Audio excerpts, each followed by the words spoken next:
National news centre की शुरुआत एक सुलगती हुई ब्रेकिंग न्यूज से, जिसका असर आने वाले दिनों में पूरे देश के राजनीतिक और सामाजिक हालात पर पड़ेगा, जिसका सीधा संबंध सरकारी नौकरियों से जुड़ा है। आज न्यूज 24 एक ऐसा खुलासा करने जा रहा है जिससे देश की 27% आबादी का हित सीधे सीधे जुड़ा हुआ है।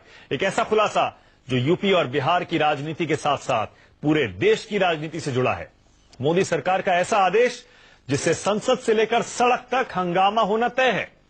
आपको बताएंगे कैसे एक फैसले से आईएएस की परीक्षा में सेलेक्ट हुए लड़कों पर बेरोजगार होने का खतरा मंडरा रहा है, कैसे आईएएस बने लड़के और लड़कियां दर दर की ठोकरें खा रहे हैं।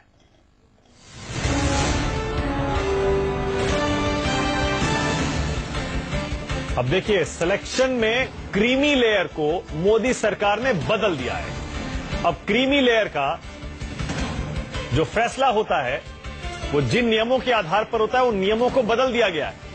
यानी कि आईएएस में जो नए छात्र चुने गए हैं, जिनका सिलेक्शन ओबीसी कैटेगरी से हो चुका है, उनका नाम लिस्ट से हटा दिया गया है। 2015 में 314 छात्र आईएएस के चुने गए थे ओबीसी कैटेगरी से, और क्रीमी लेयर पर सरकार ने जो नियम बदले हैं, अब वो बेरोजगार हो गए हैं।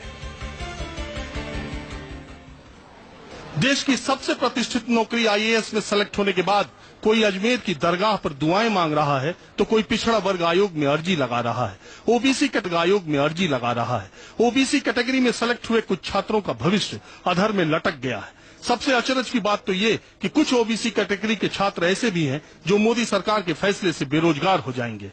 हम आपको बताएं कि हुआ क्या है, उससे पहले ये बताते हैं कि पूरा मामला क्या है। 2015 की यूपीएससी से होने वाली सिविल सर्विसेज की परीक्षा में कुल 1078 परीक्षार्थी सफल घोषित हुए, जिसमें 314 ओबीसी कैटेगरी के छात्र भी सफल थे। यूपीएससी ने सफल हुए छात्रों की लिस्ट केंद्रीय कार्मिक मंत्रालय को सर्विस अलॉटमेंट के लिए भेज दी, जैसा आज तक होता आया है। आईएएस की परीक्षा में सफल हुए ओबीसी कैटेगरी के छात्रों के घर मिठाइयां बटी, ढोल नगाड़े बजे कि उनके बेटे को लाल बत्ती गाड़ी, बंगला, नौकर सब मिलेगा। उनकी ये खुशियां कुछ ही दिनों तक रहीं और काफूर हो गई जब डीओपीटी मंत्रालय का ये लेटर उन छात्रों को मिला और डीओपीटी ने अपने वेबसाइट से उन छात्रों के नाम हटा दिए। डीओपीटी यानी department of personal and training की वेबसाइट पर जब सर्विस अलॉटमेंट हुआ तो बहुत से ओबीसी छात्रों का नाम लिस्ट से गायब हो गया। जैसे मैं आपको दिखाता हूँ, 345 नंबर की जो मेरिट लिस्ट में जिसका नाम था 345 मेरिट लिस्ट के बच्चे को यहाँ पे सर्विस अलॉट की गई है, वो आईआरएस अलॉट हुई है। 300 इसके बाद 346 नंबर का जो इसमें उम्मीदवार है जो पिछड़े वर्ग से आता था और जिसको क्रीमी लेयर की वजह से बाहर कर दिया गया, उसका मेरिट लिस्ट में नाम कतई नहीं है। तो अब आपको लग रहा होगा कि जिन ओबीसी कैटेगरी के छात्रों को यूपीएससी ने सफल घोषित किया, उनका नाम कैसे गायब हो गया। दरअसल मोदी सरकार ने इस बार नई शुरुआत करते हुए ओबीसी कैटेगरी में क्रीमी लेयर की परिभाषा बदल दी है। मोदी सरकार के नए नियम के मुताबिक अब 6 लाख रुपए से ज्यादा सालाना वेतन पाने वाले लोगों को क्रीमी लेयर में रख दिया गया है और उनको आरक्षण का लाभ देने से मना कर दिया। इसकी वजह से बैंक, पब्लिक सेक्टर अंडरटेकिंग, विश्वविद्यालय के शिक्षक या कर्मचारियों के बच्चे, अलग अलग राज्यों और केंद्र सरकार के इलेक्ट्रिसिटी बोर्ड के कर्मचारियों के बच्चों को भी बाहर कर दिया गया। जबकि इससे पहले क्रीमी लेयर में सिर्फ संवैधानिक पदों पर बैठे लोगों, सीधे क्लास 1 की नौकरी में नियुक्त अधिकारी या क्लास 2 के माता और पिता दोनों हो, ऐसे बच्चों को क्रीमी लेयर माना जाता था, या ऐसे लोग जिनकी आय वेतन और कृषि आय को छोड़कर 6 लाख रुपए से ज्यादा हो। मतलब ये कि अब तक सैलरी के आधार पर क्रीमी लेयर तय नहीं होता था। न्यूज 24 के पास ऐसे छात्रों की पूरी लिस्ट है जिनके माता या पिता की सैलरी सालाना 6 लाख रुपए से अधिक है और मोदी सरकार ने उनको आरक्षण देने से मना कर दिया है। मेरे पिता LIC में नौकरी करते हैं, इसलिए मुझे आरक्षण से बाहर कर दिया गया। मैं IRS होता, नए नियम के चलते मैं बेरोजगार हो गया। Makes me a general candidate. So they are discriminating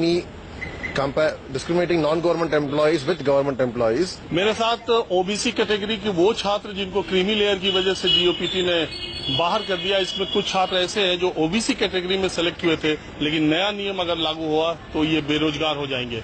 चूंकि सरकारी मामला है, इतनी प्रतिष्ठित सेवा का मामला है, इसलिए ये सारे छात्र सामने नहीं आना चाहते, अपनी पहचान नहीं बताना चाहते। दो तरफा दिक्कत इनके साथ है, एक तो नौकरी जाने का खतरा है, दूसरा अपना ये दर्द कैमरे के सामने बयां भी नहीं कर सकते। इसी तरह राजेंद्र चौधरी एनटीपीसी में क्लर्क भर्ती हुए थे। 20 साल से ज्यादा नौकरी करने के बाद उनका प्रमोशन होते होते सैलरी 55,000 रुपए पहुंची है, लेकिन उनके बेटे को नए नियम के हिसाब से आरक्षण का लाभ देने से मना कर दिया गया। 2 कमरे के छोटे से फ्लैट में रहने वाले राजेंद्र चौधरी को सदमा लग गया कि कैसे उनके बेटे को क्रीमी लेयर के आधार पर आरक्षण देने से मना कर दिया गया। नहीं, बेटा मेहनत किया। हाँ, मेहनत का लास्ट मोमेंट में शुरू से ही मांगते तो अलग बात था। ये तो जस्ट वेबसाइट पर डाले, उसके पहले सब मांगे वो लोग, डिटेल्स हम लोग फर्निश किए।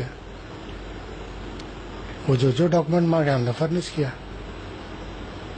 उस डॉक्यूमेंट को वो एक्सेप्ट नहीं कर रहे हैं, तब उन लोग की बात है। जिन लोगों को सैलरी के आधार पर आरक्षण देने से मना कर दिया, ऐसे लोगों की पूरी लिस्ट न्यूज 24 के पास मौजूद है और इनकी संख्या 33 से ज्यादा है। जब इन छात्रों पर मुसीबत का पहाड़ टूटा तो उन्होंने पिछड़ा वर्ग आयोग में गुहार लगाई। बिना देर किए पिछड़ा वर्ग आयोग ने केंद्र सरकार के कार्मिक मंत्रालय और सामाजिक मंत्रालय को चिट्ठी लिखी।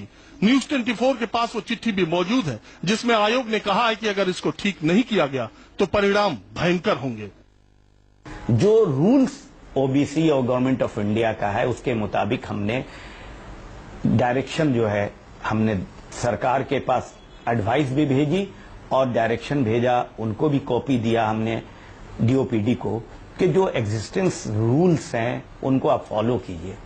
अभी तक उन्होंने कोई रिप्लाई दी नहीं है। तो अब सवाल उठता है कि क्या मोदी सरकार ने पिछड़े वर्ग में क्रीमी लेयर नए सिरे से तय करने का फैसला कर लिया है? क्या अब बैंक, सार्वजनिक क्षेत्र के उपक्रम और विश्वविद्यालयों के कर्मचारियों को, बच्चों को आरक्षण के दायरे से बाहर कर दिया जाएगा? जब इस पर न्यूज 24 ने कार्मिक मंत्रालय के मंत्री से सवाल किया तो जवाब गोलमाल कर गए।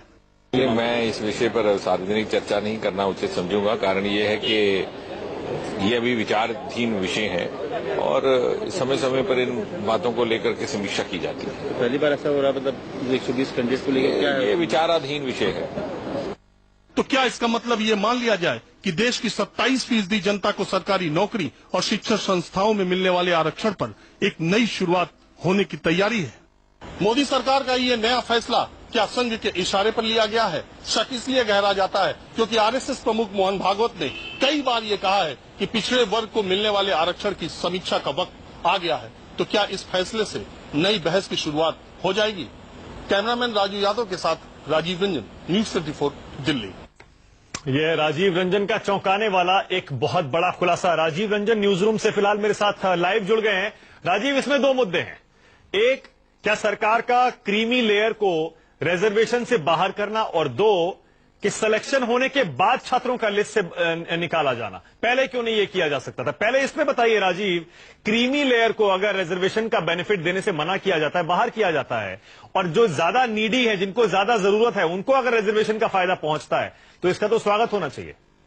देखिए, बिल्कुल स्वागत होना चाहिए, लेकिन अभी तक जो नियम है, अभी तक जो शिक्षण संस्थाओं में और सरकारी नौकरियों में आरक्षण दिया जाता है, उसमें सीधे सीधे लिखा गया है कि 6 लाख रुपए ऐसी इनकम जो सैलरी और एग्रीकल्चर इनकम से ज्यादा हो, मतलब आप किराया पाते हो, आपके शेयर हो, आपके बॉन्ड हो, तब आपको क्रीमी लेयर की श्रेणी में रखा जाएगा। अभी तक ये नियम है। तो इस बार अगर आईएएस की परीक्षा में डीओपीटी ने ये नियम चेंज किया है, और खास करके बात तब ज्यादा बड़ी हो जाती है जब यूपीएससी ने इन सारे छात्रों का जो सर्टिफिकेट है उसको वेरीफाई करके अपनी रिकमेंडेशन दे दी, रिजल्ट निकल गया, उसके बाद डीओपीटी ने ये फैसला लिया, और इसके लिए वो छात्र लगातार डीओपीटी जा रहे हैं। आज भी 4 छात्र ऐसे गए थे डीओपीटी में, और वो जानना चाह रहे हैं कि ये ऐसा क्यों हुआ, इस साल कैसे हुआ, लेकिन उनको जवाब अभी तक नहीं मिल रहा है। और सबसे बड़ी बात यह है कि कई उसमें ऐसे पिछड़े वर्ग के छात्र हैं जो अब बेरोजगार हो जाएंगे, जिन्होंने अपनी निजी नौकरियां छोड़ दी रिजल्ट आने के बाद, तमाम खुशियां मनाई, उनको उनके रिश्तेदार, उनके दोस्त, उनके पड़ोसी ये समझ रहे हैं इन्होंने फ्रॉड किया,